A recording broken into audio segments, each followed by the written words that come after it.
¿En dónde estamos? Un programa por la libre información, nuestra república y la democracia.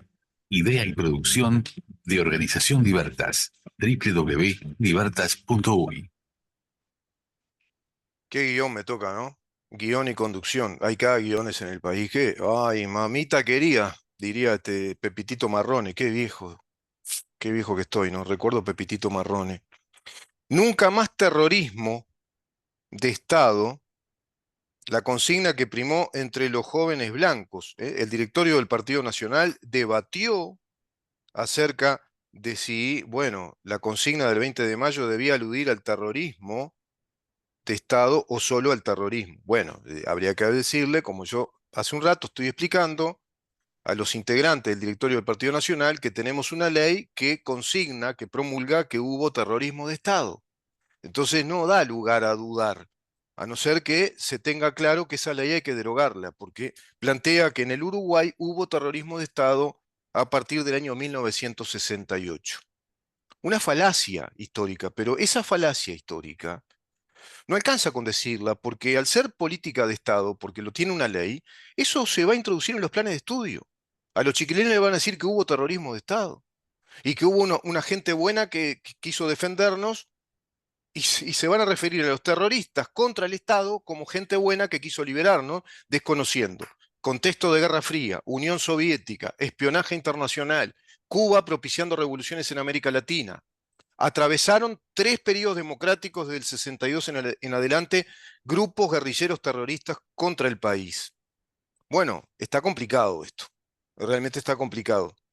Y no nos puede llamar a asombro que ayer haya ocurrido eso, una gran manifestación, y los medios cubran esto, porque es oficial. El Estado tiene oficializado que hubo terrorismo de Estado. Y a su vez tenemos una Fiscalía de Lesa Humanidad que confirma el relato ideológico del punto de vista institucional.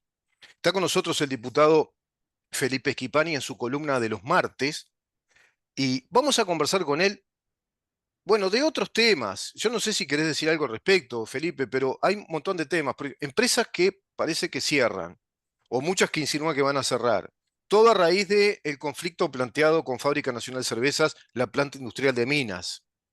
Bueno, a mi criterio, un disparate. Evidentemente, esto está, digamos, de alguna manera planteado por las 6 horas, pero se pagan 8, ¿no? Pagamos 8 horas, pero que trabajen 6. Bueno, todo esto está ocasionando graves perjuicios. Tiene que ver con siempre los planteos desde el sindicalismo, desde la estructura sindical corporativa, evidentemente ideológica y no estrictamente en lo sindical. Creo yo que ahí hay un montón de temas a revisar a nivel de Estado, como políticas en sí de Estado. Por ejemplo, abrir la cancha y decir, bueno, el Estado uruguayo reconoce a los sindicatos por empresa, la pluralidad sindical, es decir, abrir el espectro de la actividad sindical y que no quede encorsetado en estos consejos de salario con estos sindicatos únicos dentro del PCNT, que todo lo perfilan para el lado de los trabajadores, pero parece que las empresas no existen. Inclusive planteaba prácticamente como una obligación que no quebrara la empresa, que no cerrara.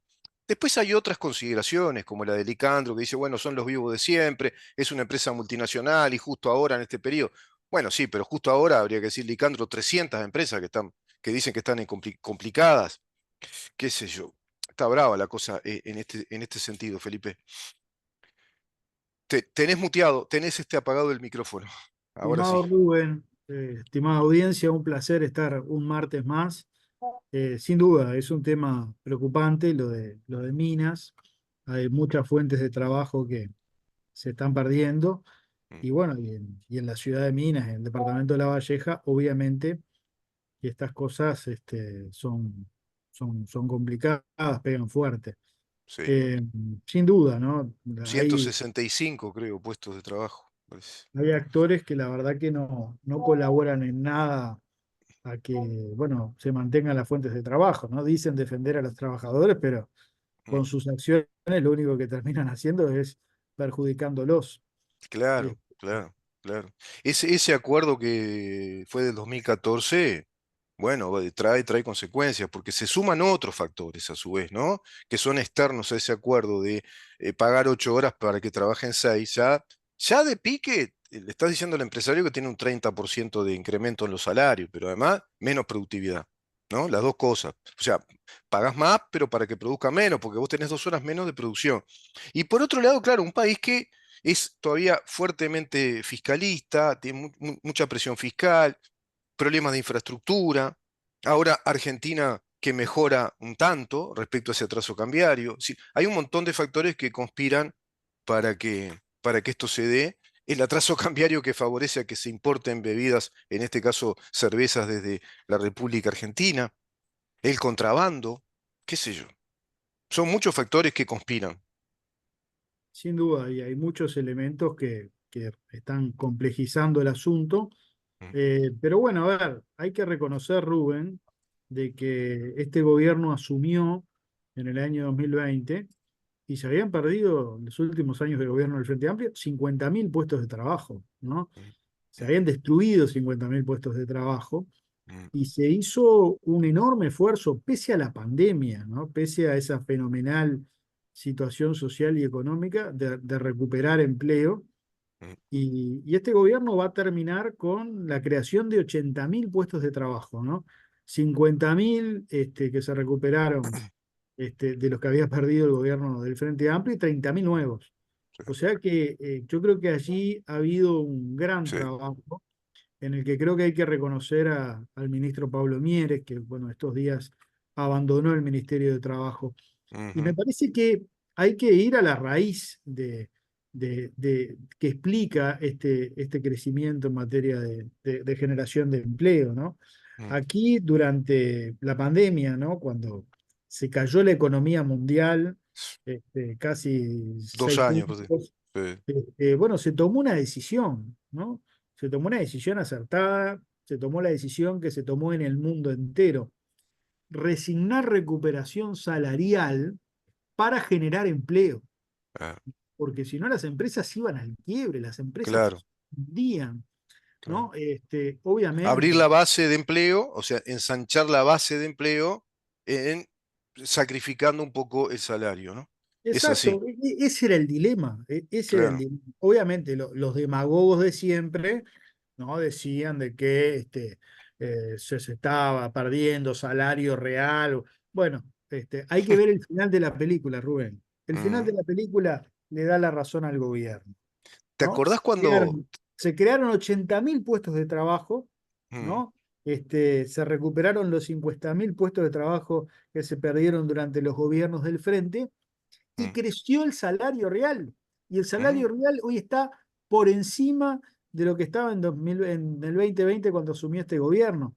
claro, claro. Si nos hubiéramos dejado llevar porque lo que nos decían los demagogos de siempre, Mm, seguramente hoy la situación sería terrible, hubieran cerrado miles de mm, empresas, no se hubiera generado el empleo que se generó y la situación del país sería sí, mucho peor.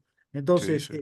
me parece que en perspectiva fue una decisión acertada del gobierno, fue una decisión realista, Ujú, y eso hay que valorarlo. Pese a todos estos conflictos que están surgiendo, obviamente no es una buena de no medida son... esta Claro, que ocurre, pero en general yo creo que el balance de estos años en lo claro. que es la generación de empleo es bien importante. A eso sumale que estamos en niveles récord de cotización a la seguridad social. Mm, Nunca antes hubo tantos trabajadores inscriptos. La ujú, informalidad, o sea, el trabajo en negro ha descendido. ujú, Eh, Obviamente sí, tenemos problemas porque hay casi 800.000 uruguayos que ganan menos de 25.000 pesos. Eso es una realidad también. mm, Pero creo que este gobierno ha hecho enormes esfuerzos para generar empleo en un contexto de enorme dificultad, con 2 años de pandemia. ujú, Este, el anterior sí. gobierno del Frente perdió en 50.000 puestos de trabajo en pleno crecimiento económico. Vamos a decir las cosas como son, ¿no?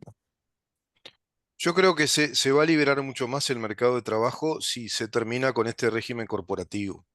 Es decir, los sindicatos corporativizados en los consejos de salarios, bueno, son un trancazo a los empresarios, ¿no? Y generan inestabilidad, generan mucho despotismo.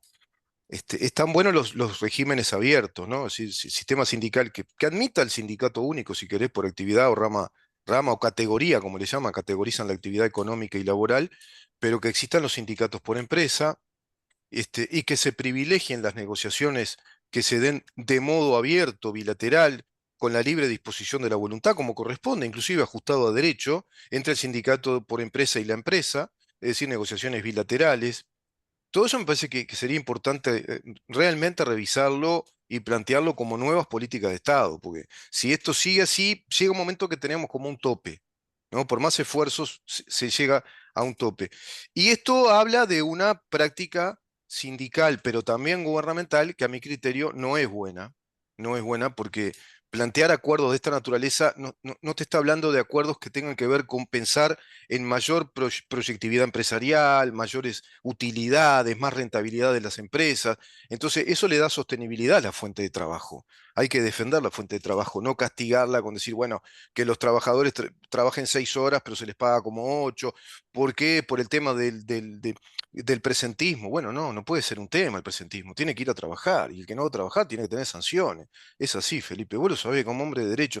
No podés tener un país que esté jugando al equilibrista con el tema del presentismo y a su vez con esa falacia de que, no, pero aseguramos que van a ser intensas las 6 horas de productividad. Son 6 horas, vas a tener un tope, vas a tener producción de 6 horas. Si tenés 8 horas, vas a tener producción de 8 horas. Que haya un descenso en la productividad por cansancio, agotamiento de trabajadores, bueno, sí, pero igual son 2 horas más por turno de productividad. O sea, perdés producción, pero estás pagando como si la tuvieras. Eso por un lado. Y por otro lado, la tecnología. Hay que ver cómo están las empresas en materia tecnológica. Si han invertido en nueva tecnología, que a su vez también acelera el ritmo de producción. Que eso tiene que ver, viste, con la logística empresarial, con estructura empresarial. Pero si están encorsetados o agarrados por las determinaciones de los consejos de salarios, que también determinan la organización empresarial, y bueno, está más complicado el tema ahí, porque está muy rígido, ¿no? Muy encorsetado. A eso me refiero yo más bien. Ahora, no cabe duda que este gobierno tuvo logros que son muy superiores a los del gobierno anterior de Frente Amplio. No olvidemos que eran periodos de bonanza, de apertura de mercados como nunca se dio en el mundo, años 2012, 2013, 2014, con un incremento notorio de las exportaciones de nuestros commodities porque se abrían los mercados internacionales y sin embargo a partir del 2016 al 2019 un notorio proceso de deterioro en el parque industrial del país, empresas que cerraban año a año, que promediaban entre 26 y 34 empresas que cerraban, migración de los sectores más rurales hacia las lindes de las ciudades en el interior, otros para Montevideo. ¿Y en qué terminó eso? En lo que este gobierno recibió datos terribles, como por ejemplo un déficit fiscal del 5,1, un récord histórico, porque lo habían tenido ellos en el 2014, 2015, también déficits fiscales muy altos, del 5 y pico.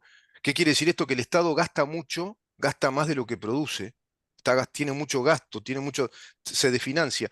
Y a su vez una tasa de desempleo arrojaron del 10,5%. ¿Qué es eso que tú decías? No, pérdida de empleo de más de 50.000, 60.000 empleos perdidos, ¿no? Con un déficit fiscal que acompaña como dato negativo y una inflación alta que, si no recuerdo mal, desde la Oficina de Planeamiento y Presupuesto, el propio Isaac Alfi sinceró los números, haciendo las cuentas, haciendo toda la relación contable, que Uruguay tenía un promedio interanual en los últimos años de 13% de inflación. Porque también nos mintieron, eso también hay que recordar. Frente Amplio mentía con los números, maquillaba los números. Estamos en inflaciones siempre del 9% según datos oficiales de aquellos gobiernos. Sin embargo, después se comprobó que no, que la inflación general era más alta. No está mal recordar esto, ¿eh? Porque por algo los uruguayos votaron otra cosa, votaron un cambio. Estaba muy mal el país. Y después son ellos los que dicen que en este gobierno se fracasó económicamente, que no hay rumbo, que iba, ¿te acordás que decían que iba a ser el país del comer pasto otra vez, de la gente que tenía que emigrar? Todo el tiempo mintiendo, ¿no? Totalmente, totalmente. Sí, hay que tener un poco de memoria, ¿no? Para ver lo que fueron esos 15 años de gobierno del Frente Amplio y la gran encrucijada que tiene el Uruguay en esta elección, ¿no? Jugamos cosas muy importantes, nos jugamos la continuidad de un proceso de transformaciones, de cambios. A los gobiernos, yo creo, esto lo decía siempre Sanguinetti, no solo hay que valorarlos por lo que hacen, sino también por lo que evitan. Y este gobierno, liderado por Luis Lacalle Pou, evitó una catástrofe con la pandemia, ¿no? Porque si tomábamos en marzo del año 20 la receta que se nos proponía del Frente Amplio, bueno, estaríamos quizás como otros países que siguieron ese camino, ¿no? El Mm, camino de encerrarse, el camino de no mantener los motores de la economía encendidos. Miremos lo que está pasando hoy en la Argentina, ¿no? mm, Y este gobierno, bueno, tomó la decisión firme, valiente, de mantener los motores de la economía encendidos, de administrar la pandemia y de tener ese crecimiento en B, ¿no? En donde claramente ya en el año 21-22 la economía del país empezó a crecer porque quedó un germen, quedó un movimiento económico en plena pandemia que permitió que se mantengan los puestos de trabajo, entre otras cosas. mm, Entonces, eso me parece importante. Son decisiones que se tomaron mm, que evitaron una catástrofe. Y pese a ello, pese a todas esas dificultades, se afrontaron reformas importantes como hace tiempo no se hacían en el país, dos de las más relevantes, ¿no? mm, La reforma de la educación, la transformación educativa que lideró Robert Silva, después de 15 años de postergaciones, de cualquier cambio en educación, justamente por la presión sindical.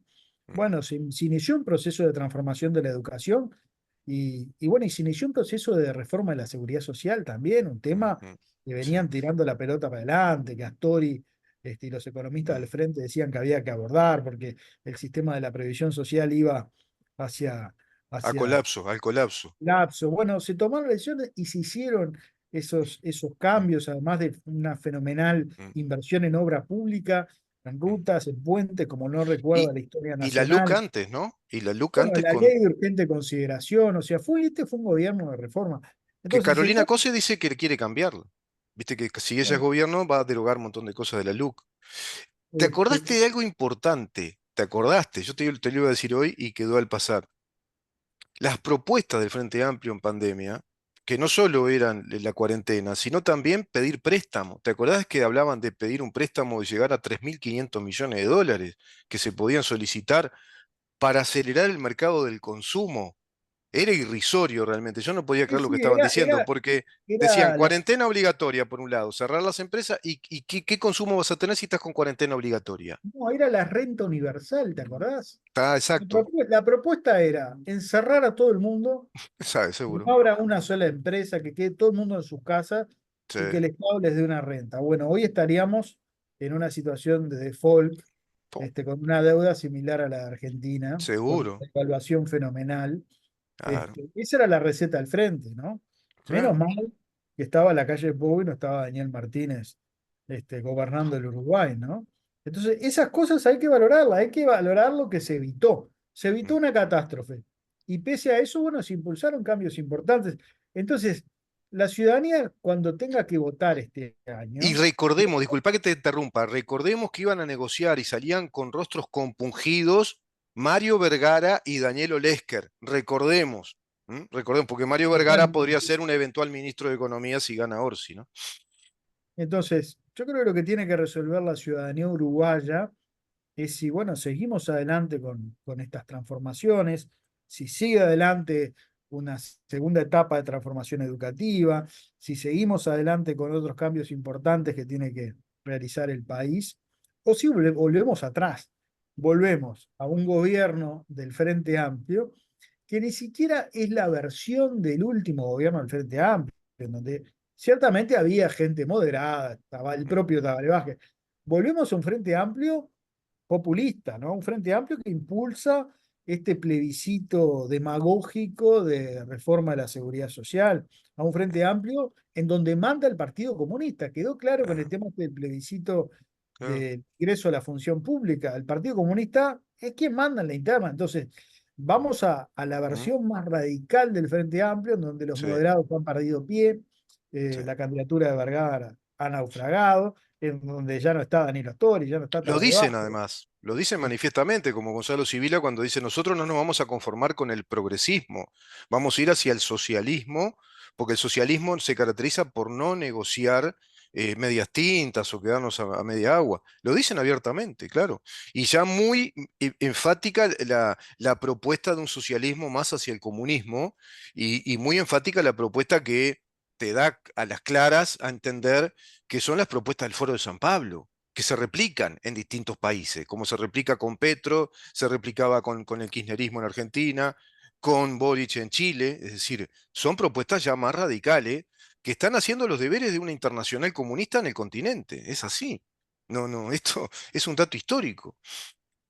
Totalmente. Efectivamente, es Felipe, así. y si ustedes fueran gobierno y van a permitir que sigan haciendo paro en solidaridad y los chiquilines se quedan sin comer y todo ese tipo de cosas, No, a ver, ya en este o gobierno le van a se... parar el carro, mira cómo te miro, o le van a parar el, che, Bueno, vos, a ver, yo creo que si hay alguien que le ha puesto un freno y le ha parado el carro a los sindicatos, ha sido Robert Silva en la educación, ¿no? Pues si hubiera sido le tiraban piedra, ¿te acordás? sesión de los sindicatos, no se hacía ninguna reforma. Acordate, en el cerro le hicieron una zonada, le tiraron piedra, le rompieron el vidrio, le pintaron la puerta de la casa, o sea, con la Con familia. amenazas. Lo Ujú, persiguieron por todo el país mm, mientras él hacía los encuentros cara a cara con la ciudadanía en los departamentos. Le hicieron mm, la vida imposible y siguió adelante porque, ¿sabes qué? Para gobernar, bueno, hay que saber qué hacer, pero hay que tener el coraje para hacerlo. Y no todos tienen el coraje para tomar las decisiones, para mm, impulsar los cambios que hay que llevar adelante mm. y necesitamos gobernantes con esas características. Por eso nosotros estamos acompañando a Robert Silva, entendemos que es el mejor candidato que puede presentar el Partido Colorado de cara a Mm. la elección de octubre. Y bueno, estamos confiados en que va a imponerse en la elección interna y que el partido va a tener un gran candidato. Te hago la del estribo. Estuve conversando con el doctor Claudio Rama y la propuesta de la descentralización de la universidad con ese modelo virtual. Bueno, parecería que va a contar con el apoyo de todo el Partido Colorado. ¿Cómo estás viendo ese tema? Y a su vez, la resistencia brutal ideológica de cavernícolas que plantea la Universidad de la República, un proyecto así, ¿no? Con una Carolina Cose que dice que va a becar a estudiantes del interior. En vez de plantear la descentralización, ¿no? Y una infraestructura tecnológica adecuada para descentralizar y acercar la educación al interior, no. Dice que el interior venga y nosotros vamos a tener que pagar, porque becar no es con la plata de ella, es con un impuesto, pagamos más. Otra vez, el Frente Amplio siempre hablando de gastar y gastar mucha plata, ¿no? Totalmente, totalmente. Pero bueno, yo creo que es muy importante lo que tiene que resolver la ciudadanía uruguaya y yo confío que valore lo que se ha hecho, lo que se espera hacer y bueno, y recuerde también, tenga memoria de lo Lo que que fue, ¿no? padecimos los últimos gobiernos del frente. La violencia exponencial, el puerto sin escáner, un desempleo tremendo, un déficit fiscal enorme, endeudamiento brutal, falta de infraestructura, cooptación de la educación por los sindicatos, terrible, ¿eh? Vuelve eso y más, porque es más radical todavía, porque ya eso era lo moderado, así que imagínate lo que puede ser lo radical, ¿no? Felipe, Totalmente. y el interior está convencido de ese nuevo modelo educativo a nivel universitario? ¿Hay buena receptividad para eso? Tuvimos excelentes respuestas en el interior a esta iniciativa, Ujú. que lamentablemente no prospera porque, bueno, obviamente la Universidad de la República se opone y el Frente Amplio, obviamente que también, ¿no? Pero bueno, ¿Y están crear yendo una universidad paralela? ¿Crear una universidad virtual?